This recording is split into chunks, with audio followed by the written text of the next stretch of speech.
How do you do, fellow kids? Commander Ashenfox here with another how-to.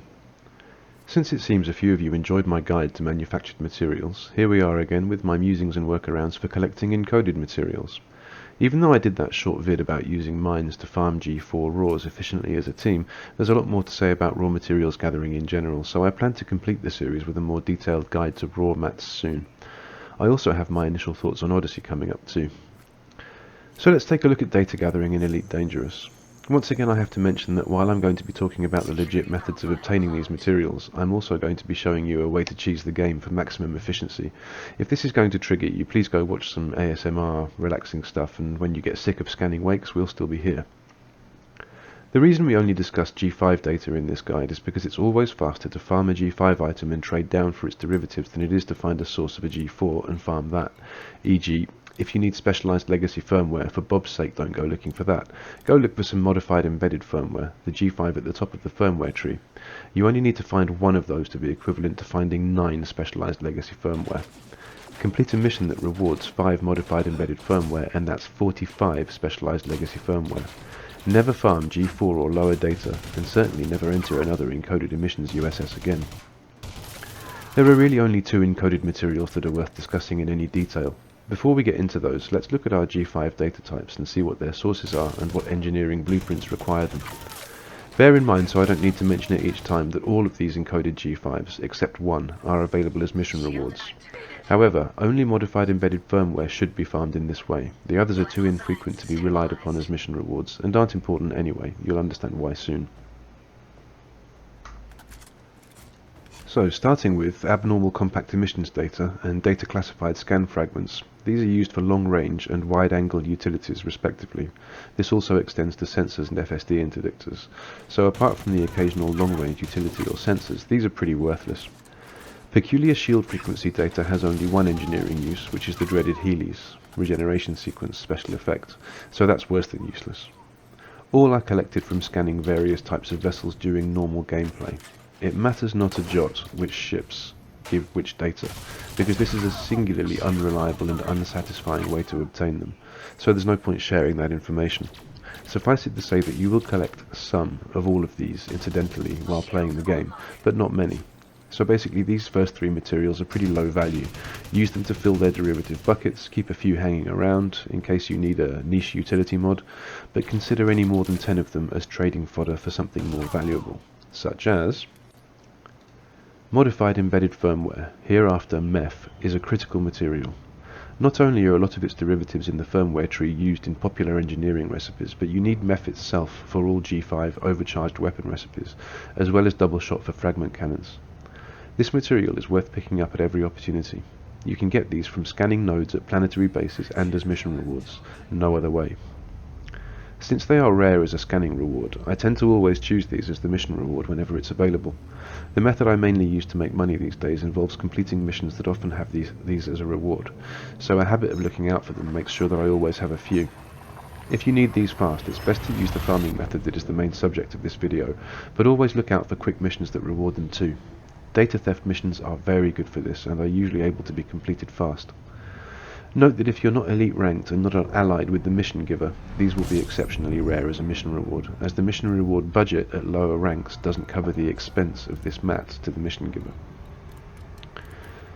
Datamined wake exceptions, the one, the only, the most frustrating and painful material to farm in Elite Dangerous, with the possible exception of selenium, depending on your personal preferences for masochism.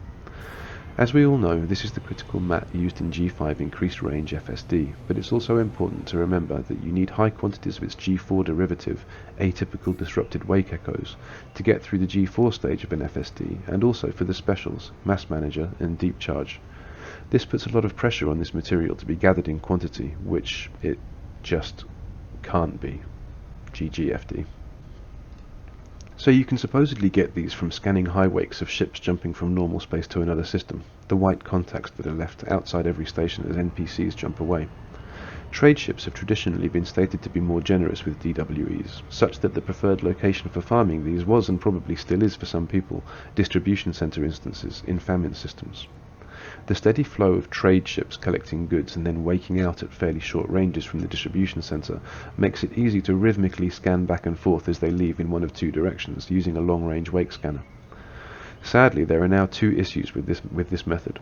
Firstly, as I mentioned in my previous vid as an anecdote for how annoying the new state system is, famine is both very rare and a low priority state, which means any kind of war in the system, as well as other states I can't be asked to list, prevent the insertion of distribution center POIs. Secondly, it was always a totally dogshit method of getting these in the first place. Even with distribution centers being common back in the day, for me it was the worst farm in the game. Don't waste your time either searching for distribution centers nor scanning any wakes for these. We got you, fam, just watch on. Lastly, you can occasionally get these in encoded emission signal sources, but yeah, nah, don't do that.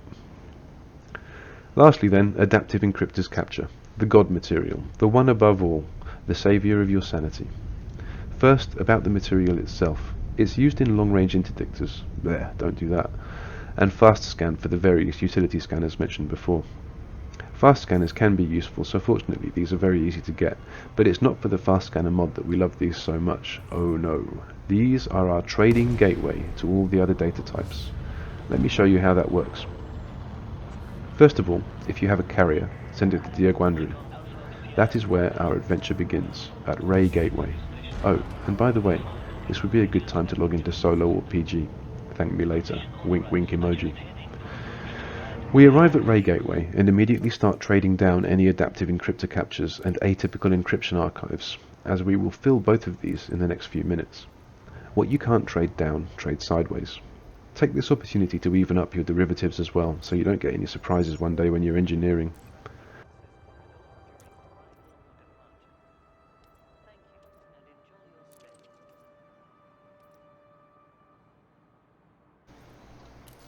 Once you've done that, plot a course to HIP 12099 and head for planet 1b. We're heading to a lore point of interest called the Crashed Jameson Cobra. If you haven't been here before, you're in for a treat. The place is spooky and atmospheric, and the logs you can read are, well, you can read them for yourself.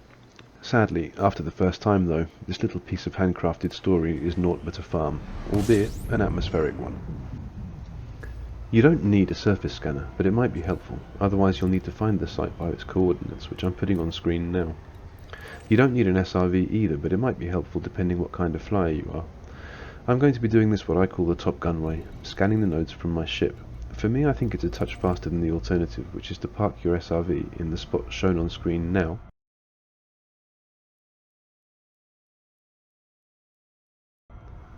and simply switch to the turret, swiveling it around to scan all 4 beacons.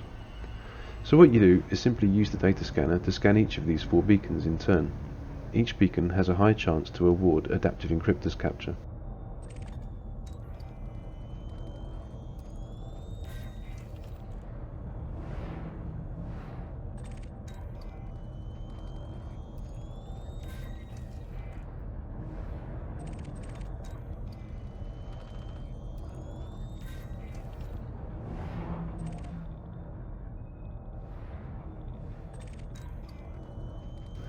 It doesn't take long to scan all 4 nodes, so now we want to reset them.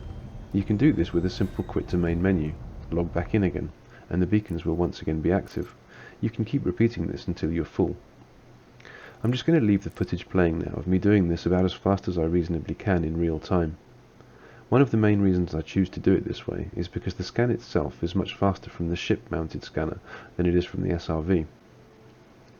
This footage will give you an idea how long it takes to farm 150 atypical encryption archives and 100 adaptive encryptors capture. I hope this helps you fill your data buckets, and may you never have to scan or wake again. Fly safe everyone. Ash and Fox out.